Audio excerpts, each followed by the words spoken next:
चमचे दलालों सूदखोरों घूसखोरों मुंहजोरों लतखोरों का कलाम करता हूं मैं।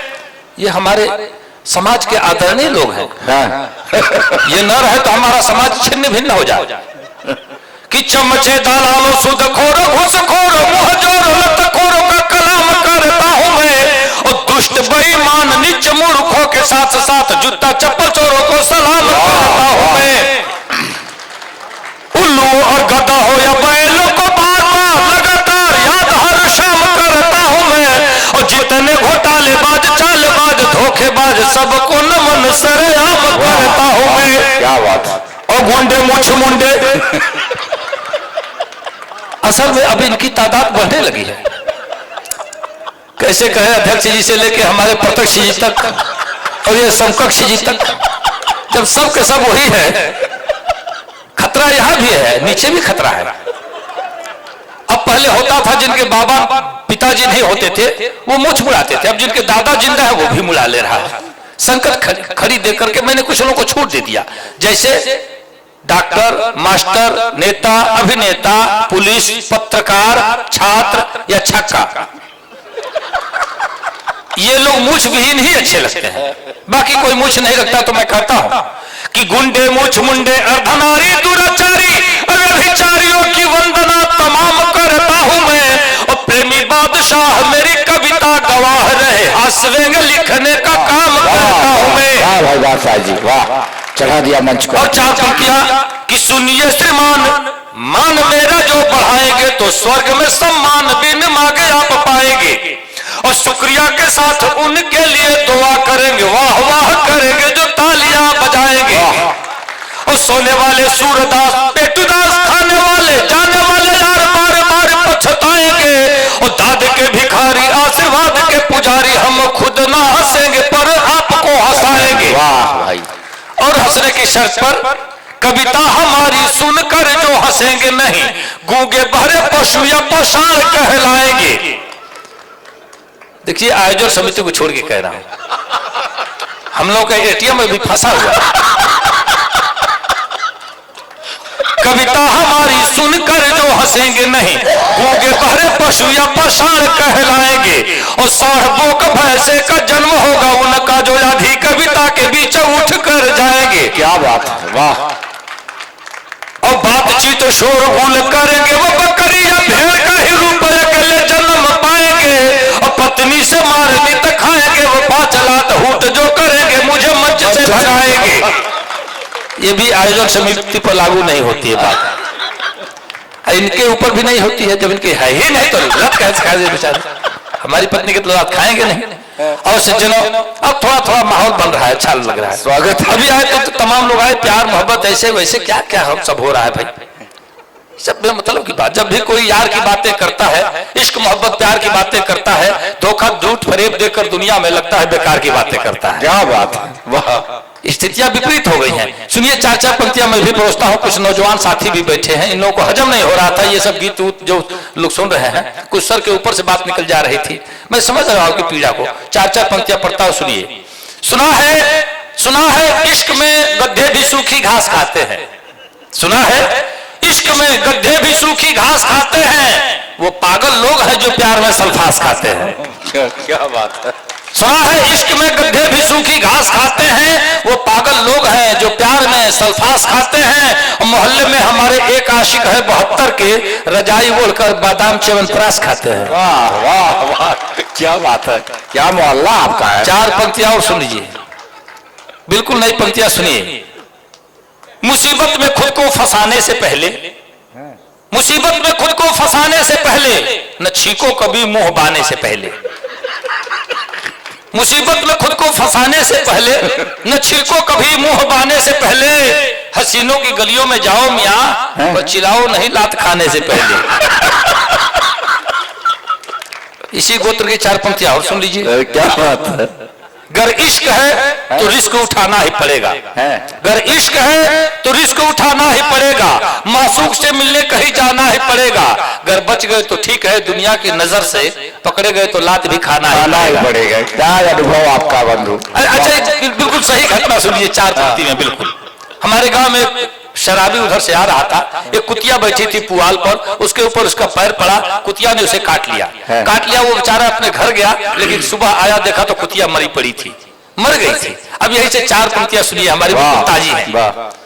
एक शराबी को हमारे गांव में काट कर कुतिया अचानक मर गई।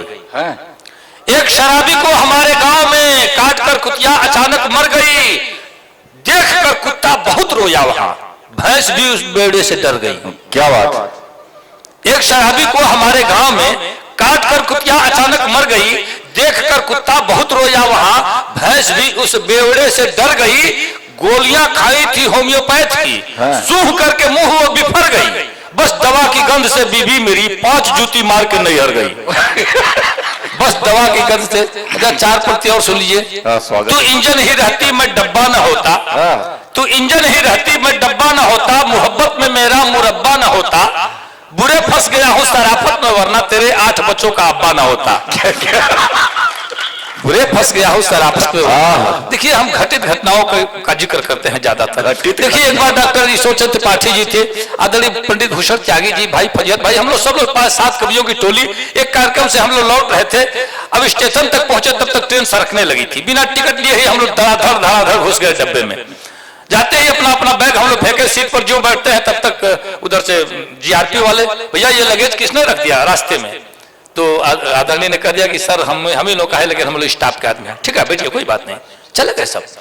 जब जो हुआ तब तो टीटी उधर से डॉक्टर भूषण, आदरणीय पंडित भूषण त्यागी जी रेलवे विभाग में चूंकि कार्यरत थे, अभी जेई थे, रिटायर हो गए अभी, तो इनके मुख से जब टीटी आया टिकट तो कहा सर हम लोग स्टाफ के आदमी हैं। ठीक है, आगे बढ़ गए। तब तक 4-5 ताली बजाते आए, ठीक निकालो 10 रुपया 20 रुपया, निकालो 10 रुपया 20 रुपया। अब इनके मुख से निकल गया हम लोग स्टाफ के आदमी हैं। अब हमारा दिमाग पागल हो गया, हम सोचे कि भाई हम किसके स्टाफ का पता नहीं चल रहा। जीआरपी वाले के स्टाफ के कर रहे हैं, टीटी के भी स्टाफ के, इसके और इनके भी स्टाफ के हम लोग हैं। ऐसा कहिए कई आदमी कई स्टाफ का हो सकता है, आप लोग बताइए। हमको लगा कि जैसे फुल स्टाफ के हम लोग हैं। अब यही से 4 पंक्तियां हमने कह दी, सुनिए। स्वागत है। बेटा भी जानता है जो बाप समझते हैं, बेटा भी जानता है जो बाप समझते हैं। बहुत बढ़िया सुना दिया। बेटा भी जानता है जो बाप समझते हैं, ये प्यार मोहब्बत को भी पाप समझते हैं। और टीटी न मांगे टिकट, पुलिस न मांगे पैसा, हिजड़े भी उनको अपना स्टाफ समझते हैं।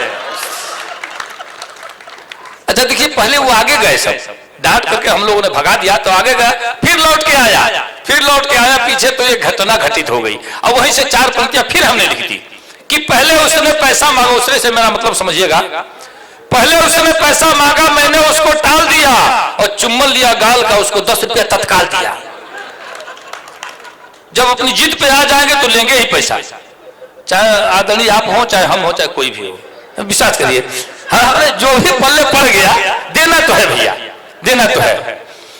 पहले उसने पैसा मांगा, मैंने उसको टाल दिया और चुम्बन लिया गाल का, उसको 10 रुपया तत्काल दिया। हद हो गई, ट्रेन की घटना, मुझसे पहले घर आई, चुम्बन वाला फोटो कोई व्हाट्सएप पर डाल दिया। चुम्बन वाला फोटो कोई व्हाट्सएप पर डाल दिया। ये सब घटनाएं ऐसी घटित हो जाती है, कभी कभी ऐसी को हम लोग अपनी कविताओं में लिख देते हैं। दरअसल क्या है कि श्रृंगार उगार के कवि होते हैं, उपमा अत्सुक्त भीना उड़ा के कविता लिखते हैं। और कुछ गाने वाने तो ऐसे हैं जो जिनका कोई जिक्र करे तो क्या कहें, आपसे बता दें, जिक्र करने लायक नहीं होता। एक गाना हमको जीवन में हमारे जो पसंद आया, मुझे लगा कि ये गाना शायद बच्चे बूढ़े नौजवान सबके लिए कहा गया। सुनिए, अच्छा लगा, आप ठीक ठाक से आप सुन रहे हैं, बढ़िया लग रहा है। सुनिए, मैं कह रहा था कि एक गाना मुझे पसंद आया, फिल्मी गाना, और गाना नहीं, गाने की एक लाइन मुझे बहुत पसंद है।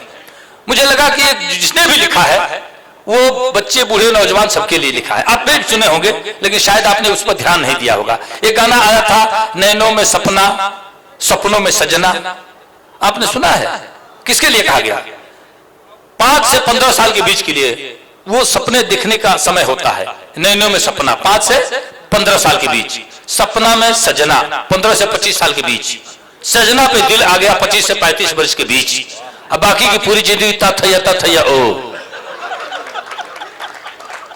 बस यही मामला फाइनल। ये हमको बहुत पसंद है। क्या व्याख्या की। आप लोग पता नहीं कैसे लगता होगा, हम ये सब समझिए उपमा अतिशोक्ति वाली बातें बिल्कुल नहीं करते। हम जो घटनाएं घटित होती हैं बस यही हमारी कविता है, बाकी कोई कविता कहीं से घुसेड़ के नहीं करता हूं।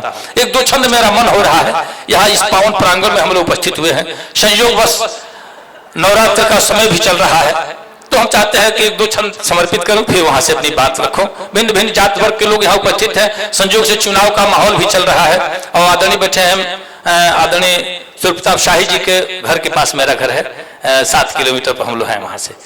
तो सुनिए, मैं एक दो छंद पढ़ता हूं कि जाति धर्म भाषा। देखिए, मैं कहता हूं अक्सर कि सिर्फ हंसना हंसाना ही मकसद नहीं, काव्य का स्वाद सबको चखाते हैं हम। सिर्फ हंसना हंसाना ही मकसद नहीं, काव्य का स्वाद सबको चखाते हैं हम। मन वचन कर्म से लोकहित के लिए प्रीत के गीत गंगा बहाते हैं हम। वाह वाह भाई, सुनिएगा छंद कि जाति धर्म भाषा की दुहाई देके आप कभी लोगों को बेकार बोल बंद मत कीजिए। जाति धर्म भाषा की दुहाई देके आप कभी लोगों को बेकार बोल बंद मत कीजिए। और एकता अखंडता जरूरी राष्ट्र हित हेतु तोड़ने का कोई छल छंद मत कीजिए। जाइए जुलूस में जरूर किंतु याद रहे तीर तलवार को पसंद मत कीजिए। जाइए जुलूस में जरूर किंतु याद रहे तीर तलवार को पसंद मत कीजिए। और सच बोलने के बाद सूली चढ़ जाए किंतु सच की आवाज कभी बंद मत कीजिए। सच बोलने के बाद सूली चढ़ जाए किंतु। अरे छंद पढ़ता हूं, सुनिए, जल्दी जल्दी निपटा देगा भैया, बहुत धन्यवाद बहुत धन्यवाद। सुनिए, एक छंद पढ़ता हूं। जब अमेरिका और हिंदुस्तान की सेनाओं का युद्धाभ्यास चल रहा था बंगाल की खाड़ी में, चीन काफी नाराज हुआ, उसकी प्रतिक्रियाएं छपी अखबारों में, और वही से एक छंद हमने कहने की कोशिश की है, अब विद्वानों के चरणों में समर्पित करता हूं। सुनिएगा कि बढ़ती आबादी के कीटाणु परमाणु बम दोनों से ही विश्व बर्बाद होने वाला है। ये पूरी दुनिया की समस्या आपके बीच रखता हूं, पसंद आए तो आशीर्वाद दीजिएगा। बढ़ती आबादी के कीटाणु परमाणु बम दोनों से ही विश्व बर्बाद होने वाला है। और अर्धनग्न नारियों के भेष ने संदेश दिया वासना से आदमी आजाद होने वाला है। और जातिवाद संप्रदायवाद परिवारवाद वाद से ही बाद में विवाद होने वाला है। जातिवाद संप्रदायवाद परिवारवाद वाद से ही बाद में विवाद होने वाला है। और युद्धाभ्यास देखकर चीन कहने लगा कि हिंद अमेरिका का दामाद होने वाला है। युद्धाभ्यास देखकर चीन कहने लगा कि, ये छंद हमने तब लिखा था जब अमेरिका आदरणीय नरेंद्र मोदी जी को वीजा नहीं दे रहा था। अभी अमेरिका जीजा के जैसे स्वागत कर रहा है, आप देख रहे हैं ना। ये छंद मेरा सार्थक हो गया, लिखना सार्थक हो गया मेरा। एक छंद और पढ़ता हूं मित्रों। पूरी दुनिया से आप भारत की कल्पना करिए, अपने हिंदुस्तान की कल्पना करिए, तुलनात्मक एक छंद पढ़ता हूं, सुनिएगा कि मानता अमेरिका महान आदानी। सुनिए, मर्द जब मर्द के कान में कुछ कहे तो अच्छा नहीं लगता है। हालांकि सरकार ने तो व्यवस्था दे दिया है, लेकिन हमको अच्छा नहीं लगता है। हाँ, कहना तो सार्वजनिक कर दीजिए उसको, इसमें क्या है। सुनिए सुनिए, असल में क्या व्यवधान उत्पन्न हो जाता है, जब ध्यान इधर नहीं आता है तो मामला गड़बड़ हो जाता है। क्या है कि कविता रद्द अमल का नाम है, क्रिया प्रतिक्रिया का नाम है। हम आपसे आप तक कुछ पहुंचाते हैं, आप अपनी प्रतिक्रिया हमारे पास तक नहीं पहुंचाते हैं, तो क्रम टूट जाता है। इसमें थोड़ा सा भैया किनारे हट जाइए, थोड़ा साइड में हो जाइए। हाँ, अब देखिए, अब उनके कान में ही कह रहे हैं, बड़ी मामला गड़बड़ है भाई। चलिए, हो गया, फूक दिए कान उनका। कि असल में हम ब्राह्मण आदमी हम भी हैं, जो यहाँ चैन से नहीं बैठता उसको हम गया जी में ले आकर बैठाते हैं। हाँ, समझिए, पिताजी मार मार के बचपन से इतने सारे श्लोक, इतने सारे मंत्र हमको याद दिलवा कराए, बताए नहीं कि कौन सा कब कहाँ बोलना है। कई बार तिलक में भी पिंडा का मंत्र हम बोल देते हैं।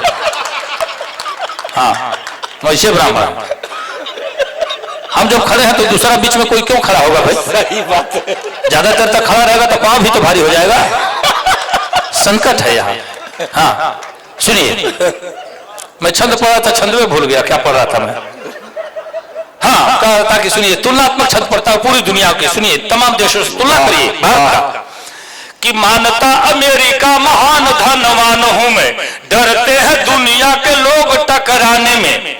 मानता अमेरिका महान धनवान हूं मैं, डरते हैं दुनिया के लोग टकराने में। और चीन को यकीन है कि माल सबसे अधिक आज तो पड़ा हुआ है अपने खजाने में। पाक अफगान या या जापान की बिसात क्या है, हिंद की बराबरी करे कोई जमाने में पाक अफगान। या जापान की बिसात क्या है, हिंद की बराबरी करे कोई जमाने में। और जितना है माल सारी दुनिया के लाखों में, उससे अधिक मंदिरों के तह खाने में। जितना है माल सारी दुनिया के लाखों में, उससे अधिक मंदिरों के तह खाने में।